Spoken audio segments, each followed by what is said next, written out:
This is one tour that we're not covering anything up, so you'll see some things that are usually kept under wraps, but your family clearly. So I think it'll make today richer.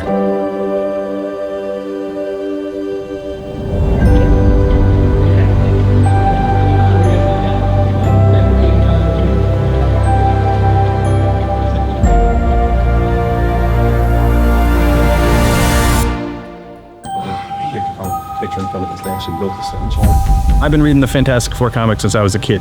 To see the direction that Matt has brought to life and what they're doing with the Fantastic Four and how things just walking around the sets that have been ripped out of the comics, like literal pages and panels from my memory of reading comics are brought to life. I love you. We've got two fantastic cars here. This is the Hero one with the Hero interior. This one's 200 horsepower, that one's 500 horsepower. That's a big difference. I want that car. I've got a pretty cool car, but I want that car. So much of what they're doing is practical. So rather than it being simply visuals, all the sets exist. You could move through them. They were a fully realized world, and they have such a nice retro aesthetic to them. Welcome to Johnny's bedroom. This was actually really Sue's bedroom, but given how much where stage space is, and we were trying to find ways to make it functional and how a house would be built, if this was left side of the house, right side of the house would be pretty similar. It felt this dizzying effect of being there in these places that up till now had been in your head, and suddenly they're fully realized all around you. It's really amazing. A whole generation, from what I've seen today, are gonna love Herbie.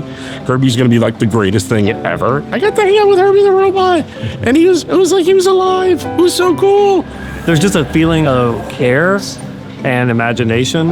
It just feels like unlike any other kind of movie I've ever encountered, whether it be Marvel or otherwise. We're halfway through the shoot. It's been going good. We've been in this, you guys have seen this lab. Oh yeah, all the sets are amazing. The sets are unbelievable. Times Square is unbelievable.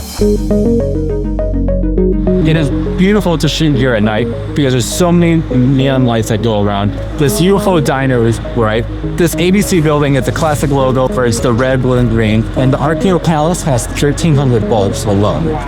The details of like, we're doing a big screen, but it's a 60s version of a big screen, so it's going to be rounded at the edges and a distortion.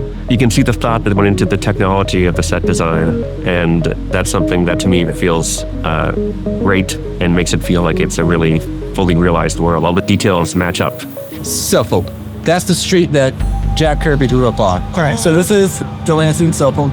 He has a real homage to it. So sorry, we threw out the numbers. I think we're trying a little better. We got to go to Times Square. It's amazing. I got to go to Yancey Street, and I got to go into Shecky's pawn shop, which was like a big thing in my thing run. This is the lab, obviously. So we've been going with this whole aesthetic of where Kirby meets Kubrick from the back, in the mid-60s, and it's like, what would Stanley do? Everybody involved with this was giving of their time. It's super lovely. It's super exciting, and it all looks and sounds really great. Silly thing to get excited about, like the shapes of the hoses. Oh really? like Jack Kirby shapes and Jack Kirby learns. I have an intimate knowledge of these characters and of the editors, the writers, and the artists who have contributed to the comics of this. To say that I've been blown away is just, there's no words. It doesn't even begin to cover the things that I have running around in my mind right now. And I would have never thought in my wildest dreams when I was a kid growing up that not only would there be a Fantastic Four movie of this magnitude, of this caliber, with this amazing cast, but the fact that I'd be able to be with heroes of mine.